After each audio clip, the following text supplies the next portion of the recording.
Patriarcas e Profetas. Na linguagem de hoje, Os Escolhidos. Capítulo 20. A surpreendente história de José. Esse capítulo é baseado em Gênesis, capítulos 39 ao 41. Enquanto isso, José estava a caminho do Egito, levados pelos donos da caravana que o haviam comprado. Mesmo de longe, o jovem conseguia ver as colinas entre as quais estavam as tendas de seu pai. Chorou amargamente ao pensar em seu pai, em sua solidão e sofrimento. Ainda soavam em seus ouvidos as palavras dolorosas e os insultos dirigidos a ele diante de suas súplicas desesperadas em Dotã. Com o coração tremente, ele olhou para o seu futuro. Sozinho e sem amigos, qual seria o destino daquela terra estranha para onde estava indo? Por algum tempo, José se entregou a uma tristeza e horror incontroláveis. Ainda assim, essa experiência seria uma bênção para ele. Em poucas horas, ele aprendeu coisas que nem mesmo vários anos poderiam lhe ter ensinado. Seu pai agira de forma errada para com ele, com seu favoritismo e falta de disciplina. Isso deixou seus irmãos irados e provocou a atitude cruel que os separou de seu lar. Havia defeitos em seu caráter que tinham sido estimulados. Ele estava se tornando exigente e cheio de si.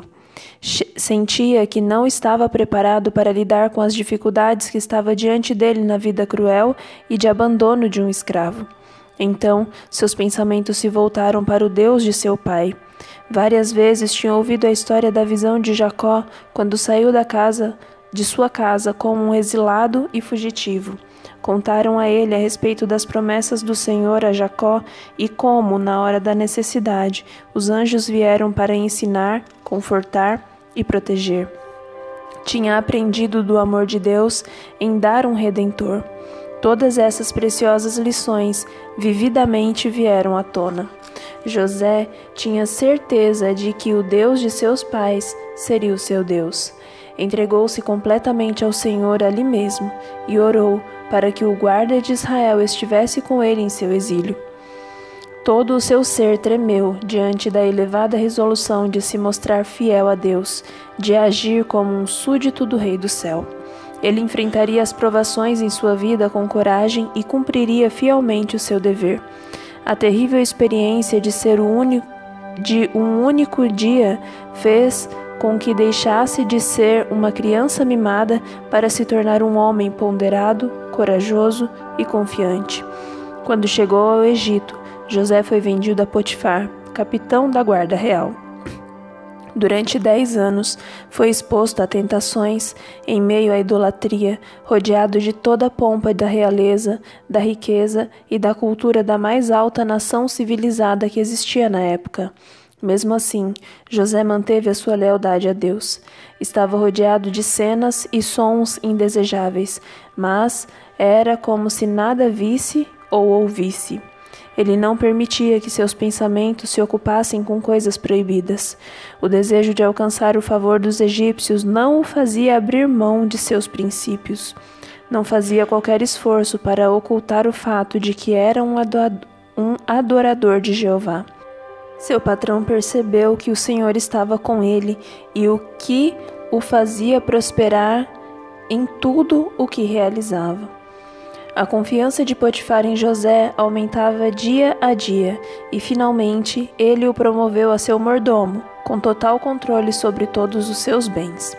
Assim, deixou ele aos cuidados de José tudo o que tinha e não se preocupava com coisa alguma, exceto com a sua própria comida.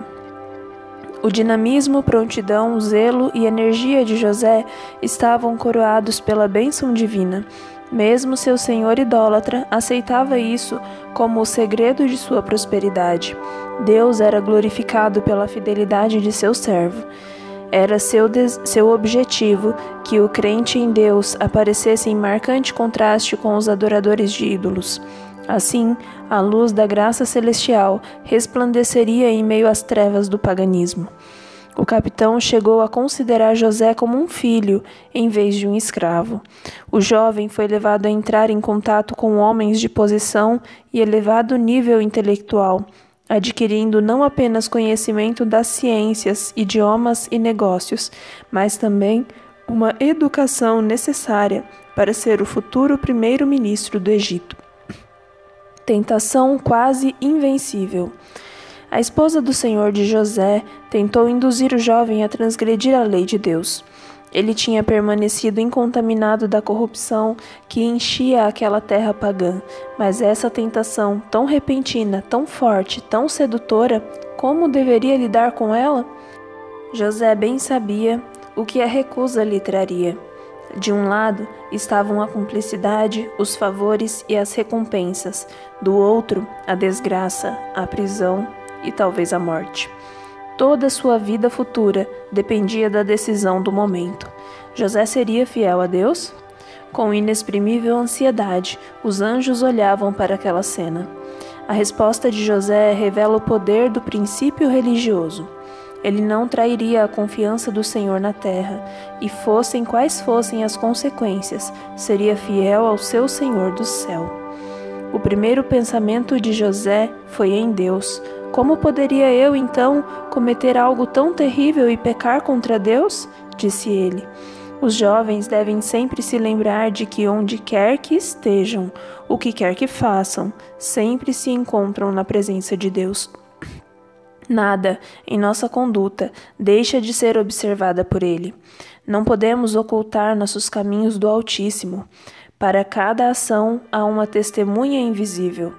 Cada ato, cada palavra, cada pensamento é tão claramente observado como se houvesse apenas uma pessoa no mundo todo.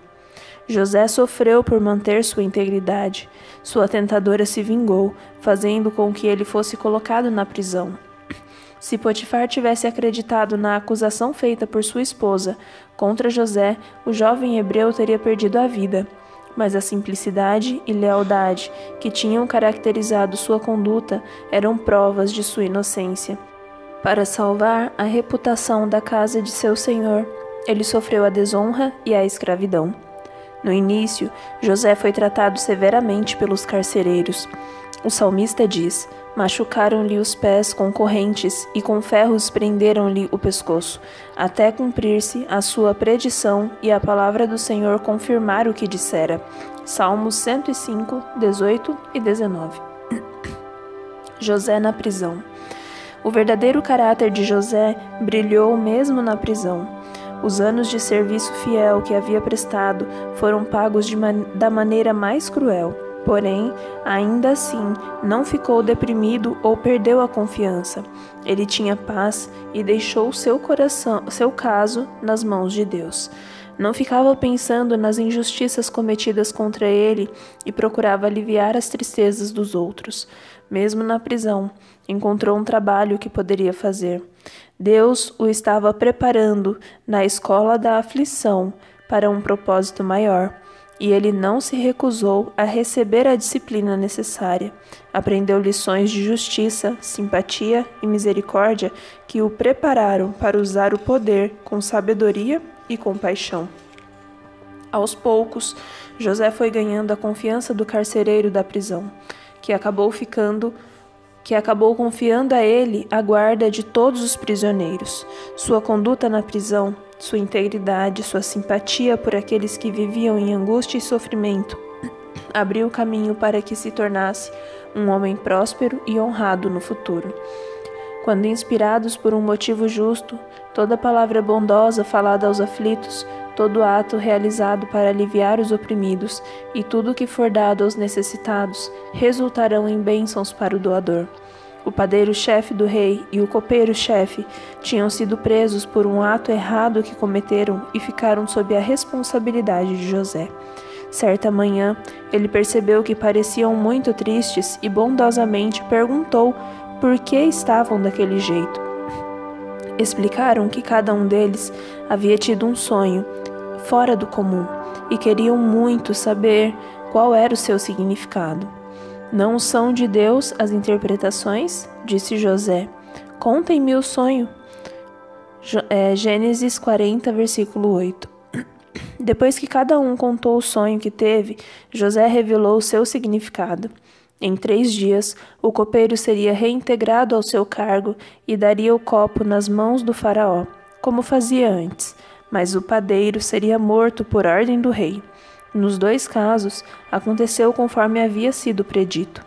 O copeiro do rei tinha demonstrado profunda gratidão por José, pela feliz interpretação do sonho e por muitos atos de bondade e atenção. Por sua vez, José, referindo-se à prisão injusta a que havia sido condenado, suplicou que seu caso fosse levado perante o rei.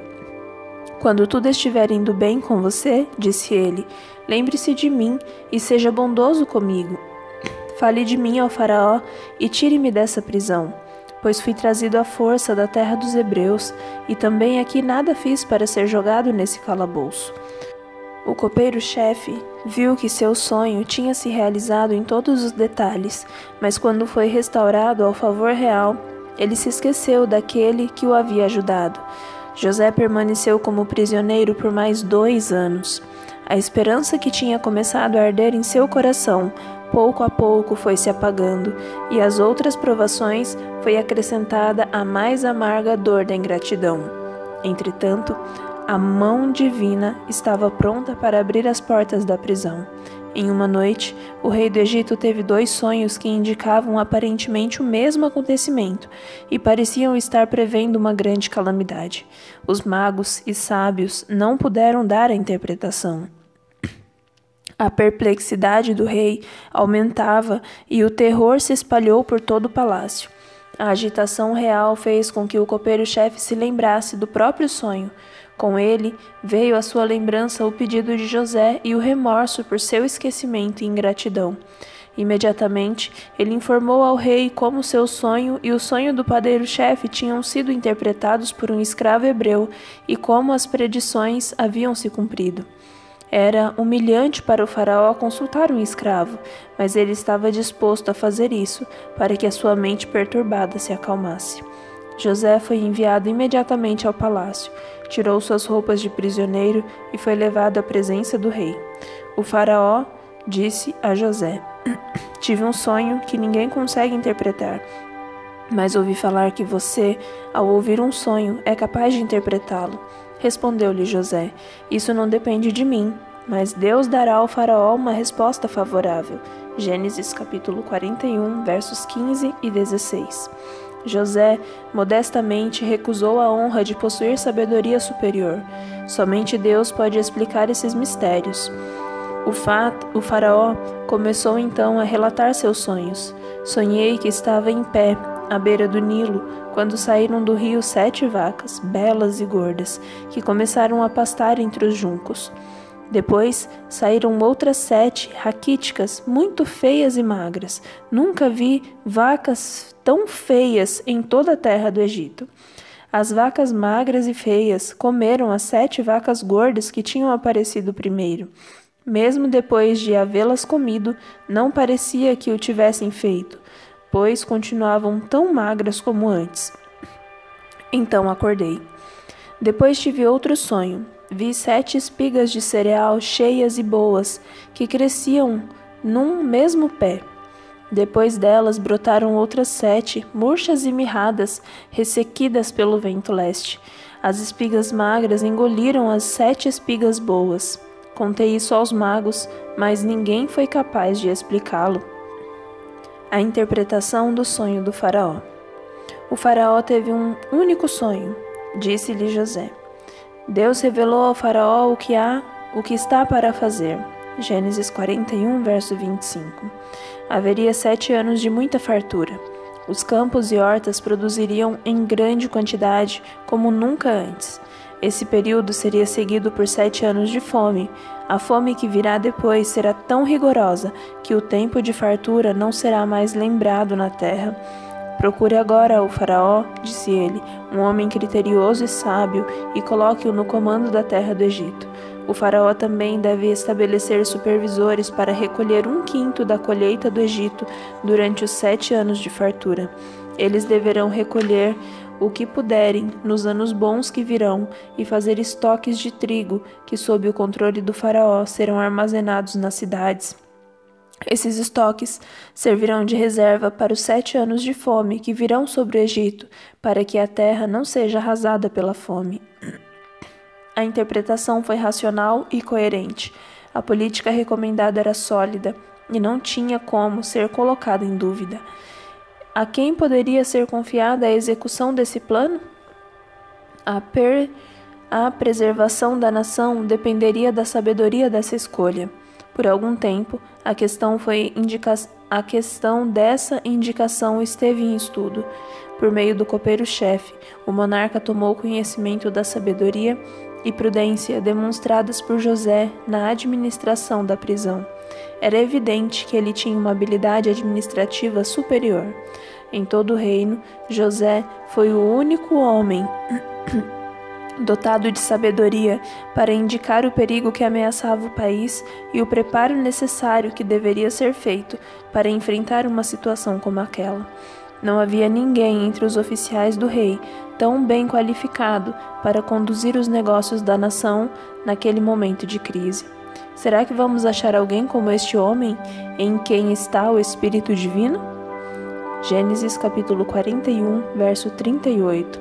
O rei perguntou aos seus conselheiros: de prisioneiro a primeiro-ministro.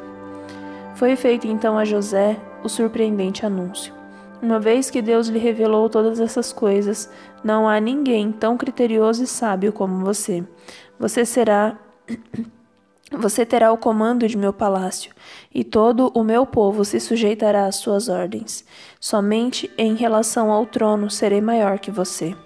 Em seguida, o faraó tirou do dedo seu anel-selo e o colocou no dedo de José. Mandou-o vestir de linho fino e colocou uma corrente de ouro em seu pescoço. Também o fez subir em sua segunda carruagem real, e à frente os arautos iam gritando: abra um caminho. Da prisão, José foi elevado a governador de toda a terra do Egito, uma posição altamente honrada, mas também cercada de perigos. Ninguém pode ocupar uma elevada posição sem estar sujeito ao perigo. A tempestade que não atinge a humilde flor no vale arranca pela raiz a frondosa árvore no topo da montanha. Assim também, aqueles que mantiverem sua integridade na vida humilde que levavam podem ser arrastados pelas tentações que aparecem com o êxito e as honras mundanas. O caráter de José resistiu da mesma forma tanto à prova da adversidade como da prosperidade. Ele era um estrangeiro em terra pagã, separado de sua família, mas acreditava que a mão divina tinha dirigido completamente a sua vida. Com inabalável confiança em Deus, desempenhava fielmente os deveres do cargo que ocupava.